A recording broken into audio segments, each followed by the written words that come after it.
After years of drought, the farmers and communities of the Midlands are facing an uncertain future. Many, such as the Tasmanian Farmers and Graziers Association's Tony Clark, see irrigation schemes as a way to ensure that people can stay on the land.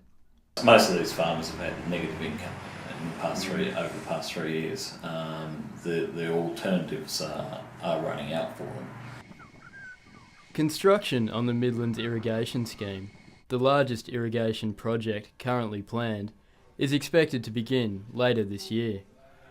The scheme is shaping up as a test case for Premier David Bartlett's $1 billion vision to turn Tasmania into the nation's next food bowl. Yeah, we've had 3 years of half our average rainfall. So the little bit of irrigation we have has allowed us to survive, helped us to survive just the last 3 years.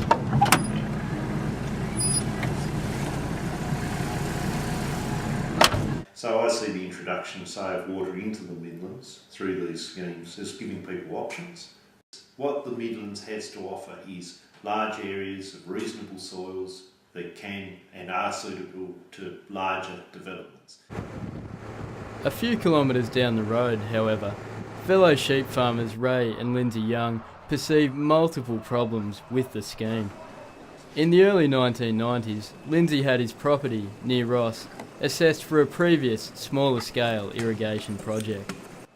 Well, the recommendation then was that if I wanted to grow the type of crops that I needed to grow to make irrigation pay, bearing in mind that water was free, that I'd be better to move to an area where there was, better soils and lower pumping costs and better access to water. If you want to be environmentally sustainable, you'd have to have a big question mark over stealing someone else's water. The water simply isn't there. Yes, you could irrigate bits of Tasmania, but planning which bits hasn't even got started, because at Ross and Tunbridge, the salt has been only stable in those areas because there has been no water. If your land goes saline, you're finished. And I've known enough farmers to know I wouldn't like to see that happen. Farmers are the best environmentalists you can have, because if they muck up their own backyard, they don't survive. The Midlands scheme is also facing a number of economic hurdles. Recent leaks indicate that Tasmanian Treasury head Don Challen holds significant reservations about the long-term viability of irrigation projects. And despite intensive lobbying by Premier David Bartlett and Water Minister David Llewellyn, the federal government, in its recent $5 billion national infrastructure package, failed to provide any funding for Tasmanian irrigation projects. Sven Meyer of the state-owned Irrigation Development Board is confident, however, that the expected funds will be forthcoming. We're delivering the projects as requested by the Premier and Minister, and we expect the funds to come through. The economic and environmental issues regarding the Midlands scheme pose larger questions concerning the viability of David Bartlett's food bowl vision.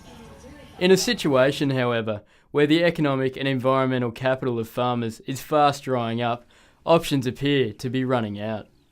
And I think there's a whole lot of things that you can do to make this catchment far better than it is without necessarily adding any more irrigation. And maybe David Bartlett should consider chucking some money at teaching people to farm better. It's a very difficult situation, but it may be that the land, some of those properties have got to go. I can't judge that. The answer is, what do you do? And you have to be honest first.